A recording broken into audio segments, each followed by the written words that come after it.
Interview ni Tony kina Carlos at Chloe Binaticos, tinanggal sa YT, inedit. Nag-viral kagabi sa social media ang pagkawala ng panayam ng Tony Talks, kina Carlos Yulo at Chloe San Jose hosted by Tony Gonzaga Soriano noong ika-22 ng Setyembre.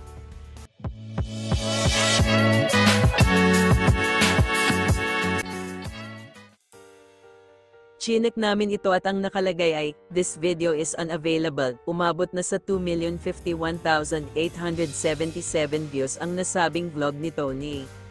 May mga nabasa kaming hindi naging maganda ang takbo ng interview ni Tony kay Carlos kaya kaliwat kanan ang bashing sa kanya sa thread ng vlog kaya't kinailangan itong tanggalin. Bukod dito ay marami ang nagsabi na sana'y hindi na raw isinama si Chloe.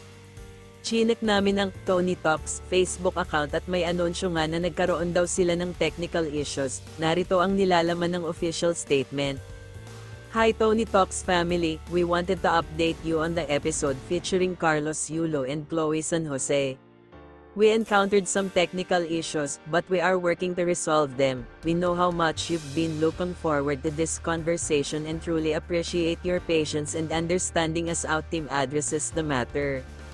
Thank you for your continued support. Warmly, Tony Talks." May isa pang post ng larawan ni na Tony habang ini-interview sina Chloe at Carlos na ang nakalagay ay, "In the meantime, you can still watch the full episode on our Facebook page." Inilagay ang link. Binasa namin ang ilang komento ng netizens na umabot sa 226 sa FB page ng Tony Talks, at narito ang ilan. "Wala din may balak panoorin mabuti at nabura, gusto namin mapagmahal sa parents at stay humble. DKU tinapos panoorin sa YouTube, wala DKU makitaan ang dalawa ng malasakit sa pamilya, puro sarili lang nila ang importante sa kanila, bagay sila walang pagpahalaga sa magulang.